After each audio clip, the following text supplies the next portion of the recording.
وہ اپنے موبائل پہ، وہ اپنی گھڑی پہ، وہ اپنے تعلقات پہ، وہ کسی سوسائٹی میں اپنا گھر ہونے پہ بڑے خوش ہیں، لیکن ان کو اس بات کا پتہ ہی نہیں کہ اللہ ہم سے اتنا ناراض ہے کہ سب سے مسلمانوں کا خاص الخاص موقع، مسلمانوں کے سب سے خاص ایام، شہر رمضان الذی انزل فیہ القرآن، سب سے مبارک مہینہ مسلمانوں کا، اللہ نے اس میں بھی مجھے اپنے گھر میں آنے کی توفیق دے دی۔ وہ اسی بات پہ خوش ہے کہ میرے پاس آئی فون 13 پرو میکس ہے، وہ اسی بات پہ خوش ہے کہ میرے پاس بڑی قیمتی گاڑی ہے۔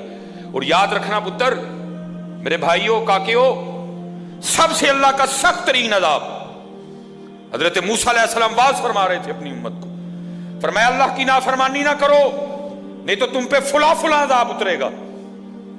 ایک شخص اٹھ کھڑا ہوا، عرض کرتا ہے اللہ کے نبی علیہ السلام آپ فرما رہے ہیں اگر اللہ کی نافرمانی کرو گے تو فلاں فلاں عذاب آئے گا، میں تو جیسے جیسے نافرمانی کرتا ہوں اس کی نعمتیں مجھ پہ بڑھتی جاتی ہیں، مال بڑا ہے، بڑھ رہا ہے دن بہ دن، اولاد بڑی ہے، بڑھ رہی ہے دن بہ دن، تو پھر سزا کاہے کی ہوئی؟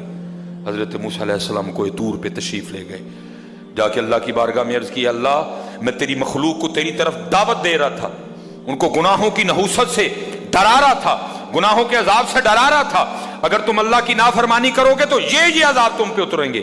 ایک بندہ اٹھ کھڑا ہوا اور آگے سے عرض کرتا ہے اللہ کے نبی علیہ السلام میں تو جیسے جیسے نافرمانی کرتا ہوں مجھ پہ اس کا کرم، اس کا فضل بڑھتا جاتا ہے۔ میں نے پوچھا کیا کرم ہے؟ اس نے کہا مال بڑا ہے، بڑھ رہا ہے، اولاد بڑی ہے، بڑھ رہی ہے، مویشی بڑے ہیں، زمینیں بڑی ہیں، کھیتی باڑی بڑی ہے، بڑھ رہا ہے میرا۔ اللہ پاک نے فرمایا میرے کلیم، میرے جو عذاب کے انداز ہیں، میری جو عذاب کی صورتیں ہیں، ان میں سے جو سخت ترین عذاب ہے اس وقت میں نے اس بندے کو وہ عذاب دے رکھا۔ عرض کی رب کریم کیا ہے تیرا سب سے سخت ترین عذاب؟ فرمایا میرے کلیم جس سے میں سب سے زیادہ ناراض ہوتا ہوں اس سے میں توفیق سجدہ چھین لیتا ہوں۔ اپنے آئی فون پہ خوش نہ ہو، کسی سوسائٹی میں گھر بنا کے خوش نہ ہو، برانڈ کے کپڑے پہن کے خوش نہ ہو، اصل شانوں والا وہی ہے جس کو توفیق سجدہ ہے۔ ہاں نہ بھائی شیطان کے دھوکے میں آنا، یہ کوئی نہ سمجھے میں کسی کو ٹچ کر رہا ہوں، یہ ساری نعمتیں میرے اللہ نے مجھے بھی دے رکھی ہیں، لیکن کچھ نہیں ہوتا توفیق سجدہ، اسے توفیق سجدہ نہیں فرمایا سخت ترین عذاب میں مبتلا ہے، میں نے اس سے توفیق سجدہ چھین لی ہے، میں نے اس سے اپنا نام لینے کی توفیق چھین لی ہے۔ نہ دھوکے میں آنا، جس سے وہ راضی ہوتا ہے، جس سے وہ خوش ہوتا ہے اسے توفیق سجدہ دیتا ہے۔ لیکن کیا ہے ہم جناب ماڈرن سیکولر بہو جی صاحب جی بڑے خوش ہیں، دکھی نہیں ہے کہ مجھے رمضان میں بھی توفیق نماز نہیں دی، مجھے رمضان میں بھی اللہ نے اپنے گھر آنے کی توفیق نہیں دی۔ فرمایا 40 سال گزر گئے، اسے کہ باہر آئے سب کے سامنے آ کے اپنے جرموں کا اقرار کرے۔ اب اس کو پتہ ہے، باقی کسی کو نہیں پتہ ہے۔ حضرت موسیٰ علیہ السلام مخاطب ہوئے، فرمایا کون ہے جس کو 40 سال گزر گئے اس نے سجدہ بھی اپنے اللہ کو نہیں کیا؟ کون ہے؟ راتیں پاک نہیں، تنہائیاں پاک نہیں، باہر آؤ، آ کے اپنے جرموں کا اقرار کرو۔ اب وہ کیا اس کو پتہ ہے؟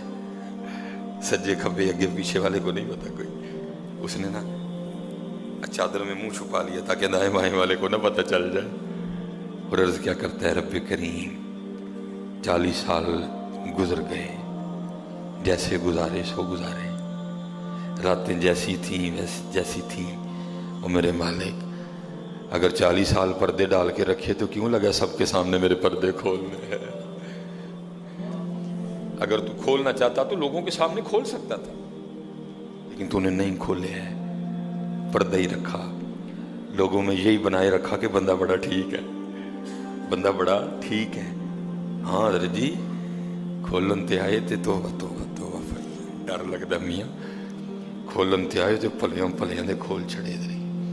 اور پتر گل تانوں اصل دساں، گل صرف ہے جی پردہ ہی پائے اس، باقی گل کوئی نہیں جی ہے، پردہ ہی پائے۔ میرے قیم صاحب رحمۃ اللہ تعالی علیہ سے کسی نے پوچھا حضور نیک کیا ہے بد کیا ہے؟ فرمایا میاں گل تو وہ کی پوچھ بیٹھا ہے، لیکن پھر سن جو پوچھ ہی لئی ہے۔ فرمایا جڑا پھڑ کتے وہ بد جڑا نہ پھڑیا جائے وہ نیک ہے، باقی چپ ہی چنگی آ میاں.